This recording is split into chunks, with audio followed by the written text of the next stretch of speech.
Hello students, welcome to my YouTube channel Geography Guru.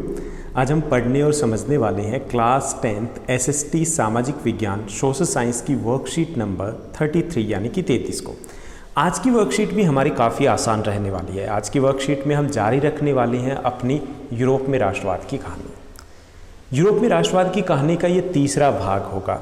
आज की जो हमारी वर्कशीट है उसमें हम पढ़ेंगे, समझेंगे कि यूरोप में राष्ट्रवाद की इस कहानी में रूढ़िवादी कौन थे, वीना कांग्रेस की क्या भूमिका रही थी, साथ ही साथ हम मैटरनिक और मेजनी यानी कि मैथनी के बारे में भी जानने का प्रयास करेंगे।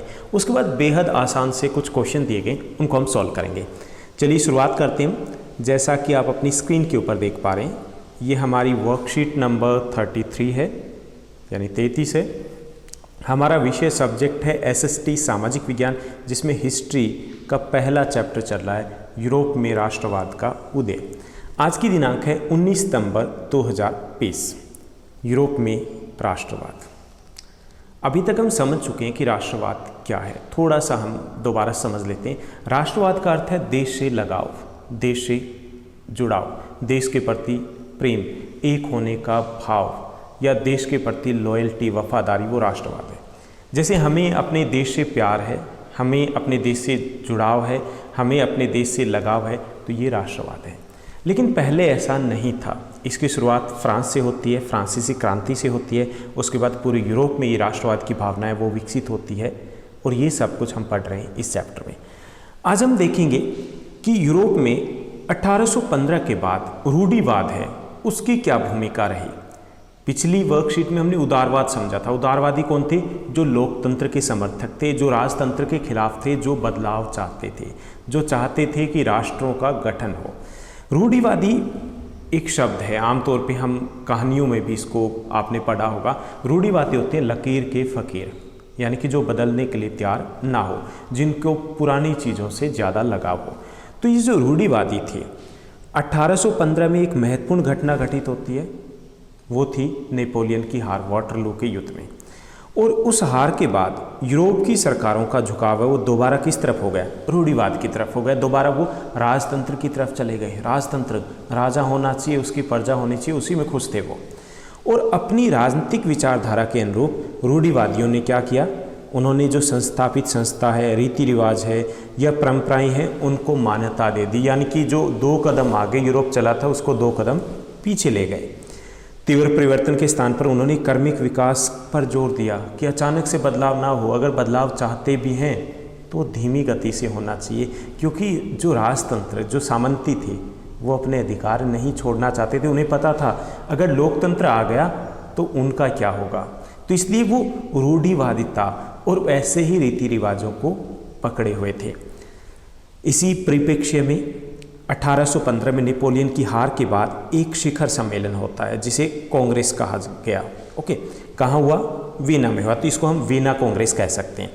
इस कांग्रेस का जो आयोजन था वो ऑस्ट्रिया के चांसलर ड्यूक मैटरनिक ने किया था, यानी कि वो इसके मुखिया थे जिन्होंने अध्यक्षता की थी। ऑस्ट्रिया और ऑस्ट्रेलिया दोनों अलग अलग देश हैं।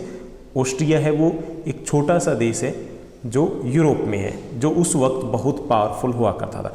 तो वहाँ के जो चांसलर हैं, उसके चांसलर कौन थे? Duke Metternich. उन्होंने उसकी अध्यक्षता की थी। अब ये चांसलर कौन होते हैं? जैसे हमारे यहाँ पे प्रधानमंत्री होते हैं, ऐसे ही कुछ देशों में जो प्रमुख होते हैं सरकार के, उसको चांसलर कहा जाता है। जर्मनी में आज भी चांसलर ही बोला जाता है। तो इस जो कांग्रेस थी ये, इस कांग्रेस में वीना संधि पर हस्ताक्षर हुए थे। किसने हस्ताक्षर किए? इसमें जो राष्ट्र जिन्होंने मिलकर के नेपोलियन को हराया था, उसमें रशिया, ऑस्ट्रिया, पर्शिया, ब्रिटेन, ये सब कुछ शामिल थे। तो इन चारों देशों की मैटरनिक की अध्यक्षता में एक मीटिंग होती है, ये कह सकते हैं। उसे हम वीना कांग्रेस के नाम से जानते हैं। और जो संधि हुई थी, वहाँ पर समझौता होता, उसे बोलते हैं वीना संधि। ओके, अब वीना संधि में क्या क्या हुआ था? पहली चीज़ जो उन्होंने की कि फ्रांस में जो बुर्बो राजवंश पहले था। बुर्बो राजवंश कब था? पहले था। किससे पहले? फ्रांस की क्रांति से पहले। जो लुई 16वां था वो उन्हीं के राजवंश का था। तो उस राजवंश की पुनर्स्थापना कर दी गई। उन्हीं के राजवंश के एक व्यक्ति को राजा बना करके थोप दिया गया, पहला। यानी कि फ्रांस में बुर्बो राजवंश है, उसकी पुनर्स्थापना हो गई। दूसरा ये था कि उन्होंने रूढ़िवादी व्यवस्था को कायम करने का प्रयास किया। काफ़ी सारे ऐसे कदम उठाए जिससे कि रूढ़िवादिता दोबारा से स्थापित हो जाए पूरे यूरोप में। तीसरा, उन्होंने फ्रांस ने जिन इलाकों को जीता था, किसने विजित किया था? नेपोलियन ने। उन सभी इलाकों को फ्रांस से अलग घोषित कर दिया, यानी कि उनको उनसे छीन लिया गया। और क्या किया? उनका बंदर बांट कर ली, आपस में बांट दिया। इसके साथ साथ उन्होंने फ्रांस की सीमा पर उसका कि फ्रांस भविष्य में दोबारा कोई समस्या खड़ी ना करे, कुछ नए राज्यों को गठन कर दिया गया, नए राज्य बना दिए गए, जैसे स्विट्जरलैंड साउथ में, ऑस्ट्रिया जो ईस्ट में बना दिया गया पूर्व की तरफ, उत्तर की तरफ हॉलैंड, नीदरलैंड है, बेल्जियम है, उनका गठन कर दिया गया। तो ये 4 प्रमुख जो विशेषताएं थी वीना संधि की। तो पहला था फ्रांस में बुर्बो राजवंश है, उसकी पुनर्स्थापना कर दी गई। दूसरा, कई सारे कदम उठाए जिससे रूढ़िवादिता है वो यूरोप में दोबारा से अपनी जड़ें जमा ले। तीसरा था कि फ्रांस द्वारा जीते गए सभी प्रदेशों को उससे छीन लिया गया। और चौथा था, उन्होंने फ्रांस के चारों तरफ कुछ छोटे छोटे राज्यों का गठन किया। तो ये थी वीना कांग्रेस। अब हम 2 ऐसी शख्सियत की बात करने वाले हैं जिनकी यूरोप में राष्ट्रवाद के विकास में सकारात्मक या नकारात्मक भूमिका रही।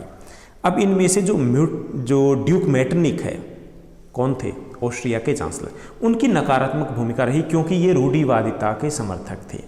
दूसरी तरफ जिनकी बात करेंगे वो है जोसेफी मैत्सनी, जिसको इंग्लिश में हम मैजिनी कहते हैं। उनकी सकारात्मक भूमिका रही। तो हम डिस्कस करते हैं कि ये मैटरनिक भाई साहब कौन थे। ड्यूक मैटरनिक, इनका जन्म 15 मई 1773 को हुआ था, 1773 को हुआ था। वे ऑस्ट्रिया के चांसलर थे। 1814 से 1848 के काल तक उन्होंने यूरोप की राजनीति में महत्वपूर्ण भूमिका निभाई थी, यानी कि वहाँ पर यूरोप की राजनीति के केंद्र बिंदु थे। तब 1848 तक सबसे शक्तिशाली राज्यों में से एक ऑस्ट्रिया था। यूरोप के राजनीतिक हालातों पर एक बार उन्होंने टिप्पणी की थी जो बहुत महत्वपूर्ण आपके एग्जाम के लिए। उन्होंने कहा कि यदि फ्रांस छींकता है तो पूरे यूरोप को जुकाम हो जाता है। ऐसा उन्होंने इसलिए कहा था क्योंकि फ्रांस में कुछ भी गड़बड़ होती या कुछ भी फ्रांस करता था, पूरे यूरोप में समस्या खड़ी हो जाती, इसलिए उन्होंने कहा था, जो काफ़ी प्रसिद्ध है। इसके साथ साथ वीना संधि में इनकी भूमिका महत्वपूर्ण थी क्योंकि इन्हीं की अध्यक्षता में हुई थी, इन्होंने ही शर्तें तय की थी। और नेपोलियन के युद्ध के बाद, यानी कि नेपोलियन की हार के बाद, यूरोप की पुनर्रचना और जो पुरानी राजतंत्र यानी कि रूढ़िवादी तंत्र था उसकी पुनर्स्थापना में भी उन्होंने महत्वपूर्ण भूमिका निभाई थी। यानी कि ये 3 भूमिका थी। एक तो यूरोप की राजनीति में इनका दबदबा था, दूसरा ये था वीना संधि में इनकी भूमिका बहुत महत्वपूर्ण थी, तीसरा इनका बड़ा योगदान था किसमें? रूढ़िवादिता के दोबारा स्थापना में, दोबारा जो पांव या पैर जमाए थे यूरोप में, उसमें।